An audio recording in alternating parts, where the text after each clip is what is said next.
Sir, सबसे पहले मैं जानना चाह रही थी कि ये रूस यूक्रेन विवाद पर अभी तक का भारत सरकार का जो रुख रहा है, क्या आप उससे संतुष्ट हैं?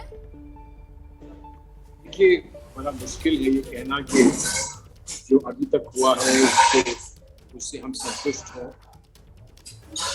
कुछ प्रयास हुआ है कि वहाँ जो लोग फंसे हैं उनको वापस लाया जाए, लेकिन क्या ये काफी है, काफी नहीं है, अभी ये कहना मुमकिन नहीं है जब तक वो लोग कुछ आ नहीं जाते, उनसे बात ना होती। ये सबसे प्राथमिकता हमारी है, लेकिन इसके साथ साथ जो भारत की छवि है विश्व में, क्या उसका कोई उपयोग हुआ है कि नहीं हुआ है, ये बात समझ में नहीं आती है। बताते हैं कि कल रात को प्रधानमंत्री जी ने बात करी पुतिन जी से, लेकिन बात करी तो क्या हुआ ये अभी कुछ पता तो चल नहीं पा रहा है। और जो वहाँ युद्ध है उस पर तो उसको धीमा होते तो नहीं देख पा रहे हैं। ये सिचुएशन बहुत गंभीर है और बड़ी चिंताजनक है। तो इस पर कुछ स्पष्टीकरण आए, कुछ समझ में आए कि क्या हो रहा है और क्यों समय लग रहा है, तो बेहतर होगा। सर, जिस बातचीत का आप जिक्र कर रहे हैं, कल वो जो 20 मिनट की बातचीत प्रधानमंत्री नरेंद्र मोदी ने रूसी राष्ट्रपति व्लादिमीर पुतिन से की, उसके बाद आज एक और खबर आई कि यूएनएससी में रूस जो है वो भारत से समर्थन की उम्मीद कर रहा है। आपको क्या लगता है, भारत सरकार का रुख क्या रहना चाहिए?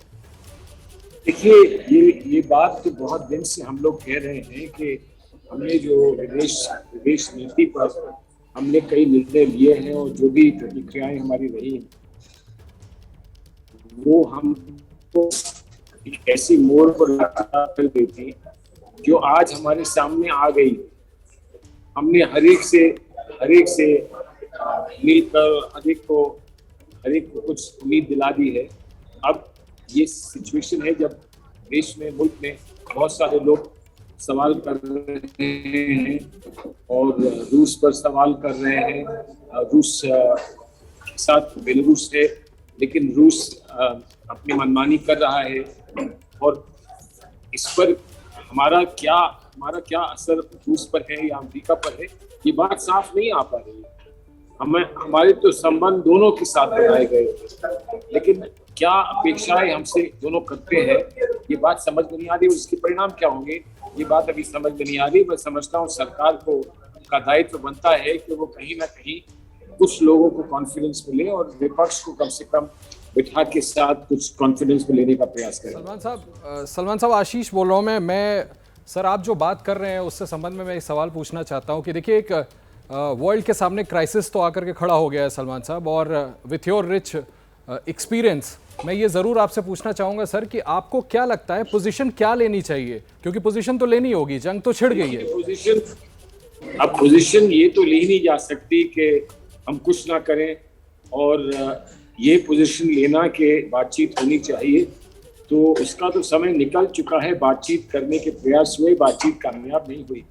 अब हमारा इस पर कितना दबाव पड़ सकता है और हमारी पेशकश क्या हो सकती है, हमारा इसमें हस्तक्षेप कितना है, ये बात ही नहीं समझ में आ रही। सर, प्रधानमंत्री ने माफ कीजिएगा मैं रोक रहा हूं सर, प्रधानमंत्री ने कल कैटेगोरिकली रशियन प्रेसिडेंट से अपील की थी कि इमीडिएट जो जंग के हालात हैं, जो अटैक किया जा रहा है, उसको रोक दिया जाए। मैं अपना सवाल दोहराना चाहूंगा कि आपको क्या लगता है यूनाइटेड नेशंस में भारत क्या पोजीशन ले? आज बड़ी क्रूशियल वोटिंग है सलमान साहब रात को।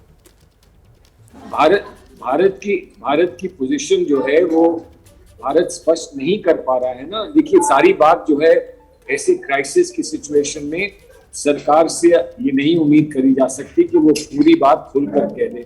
अगर खुलकर सरकार कह देती है तो हस्तक्षेप करने की उसकी जो क्षमता है वो कम हो जाती है, लेकिन कम से कम ऐसे मौके पर सब लोगों को साथ लिया जाता है और अपनी मजबूरी भी व्यक्त की जाती है और जो उम्मीद है, जो प्रयास है, वो भी बताया जाता है, ताकि आप समर्थन पूरी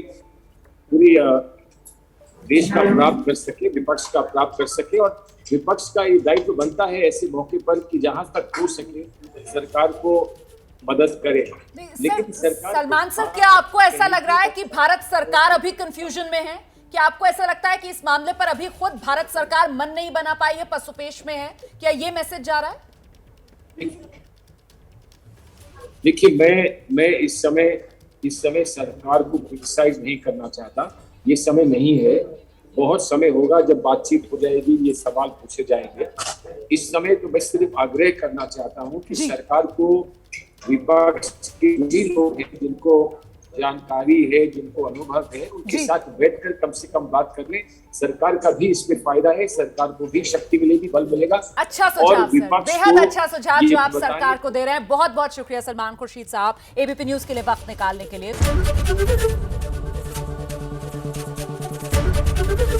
एबीपी न्यूज आपको रखे आगे।